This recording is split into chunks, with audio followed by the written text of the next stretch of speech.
Hey everyone, and welcome. If you're gearing up for your WGU D322 Intro to IT final exam, then you have come to exactly the right place. We're going to run through a guided practice session, hitting all the most important topics to make sure you're ready to ace it. Okay, so here's the plan. We're going to dive into 4 quick rounds of practice questions. We'll cover hardware, networking, data and databases, and of course, security and ethics. Here's how it'll work. I'll ask a question, show you the options, give you a second to think, and then we'll reveal the answer, and most importantly, talk about why it's the right one. You ready? Let's get started. All right, first up, round 1, hardware basics. You've got to know this stuff. This is the foundation, the actual building blocks of any computer system you'll ever touch. And here we go. Question number 1. I want you to really think about what RAM is doing on the device you're using right this second. What is its main job, its primary role? Okay, here are your options. A is talking about permanent storage for when your computer starts up. B is about processing things. C is all about temporary storage for programs that are running right now. And D is about long-term storage, for your files. Go ahead, take a moment, pick your answer. And the answer is C. If you got that one, awesome job. Now, let's dig into why C is the correct choice here. Okay, so here's the absolute key thing you have to remember for the exam. RAM is volatile. Think of it like your short-term memory. It's holding all the data for the apps and programs you have open right now, and it's super fast. But the moment you turn the power off, poof, it's all gone. That's the complete opposite of your hard drive or your SSD, which is non-volatile. It keeps your files safe and sound even with no power.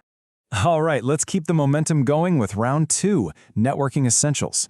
And just a little heads up, you really need to understand the OSI model. It's pretty much guaranteed to be on the exam. This is a classic, a question you are very likely to see in some form. We're talking about the OSI model. At which of those 7 layers do routers do their main job? So, what do you think? Is it A, layer 1, the physical layer? B, layer 2, the data link layer?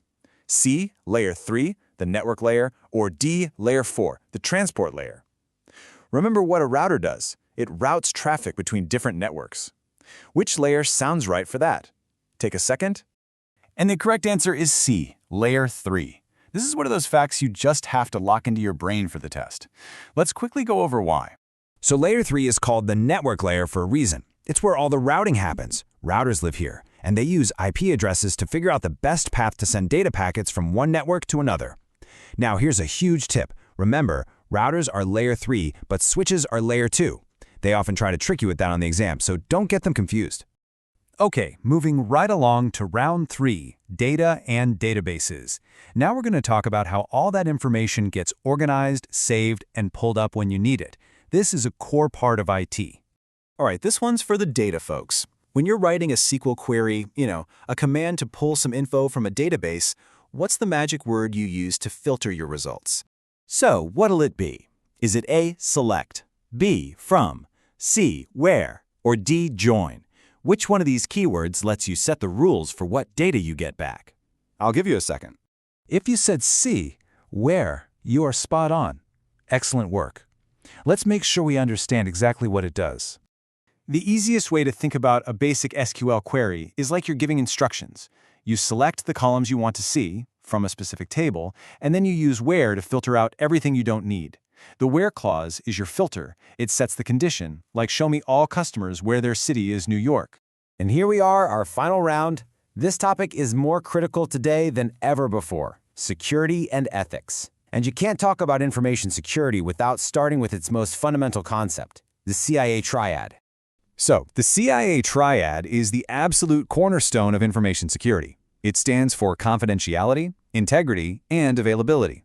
Think of it like this. Confidentiality is about keeping secrets. Integrity is about making sure the data is accurate and trustworthy. And availability means you can actually get to your data when you need it. Now let's test your knowledge. Now pay really close attention to those key words: trustworthy, accurate, and has not been altered. Which part of the CIA triad is all about protecting data from being changed when it shouldn't be? Your choices are A, confidentiality, B, integrity, C, availability, and D, accountability, just to see if you're paying attention. Make your choice. And the correct answer is B, integrity. This is a super important one to get right. So when you hear integrity, I want you to immediately think trust. It's the principle that ensures the data is accurate and reliable. It hasn't been tampered with or corrupted. And we enforce this with things like file permissions and user access controls to make sure only the right people can make changes. And that is a wrap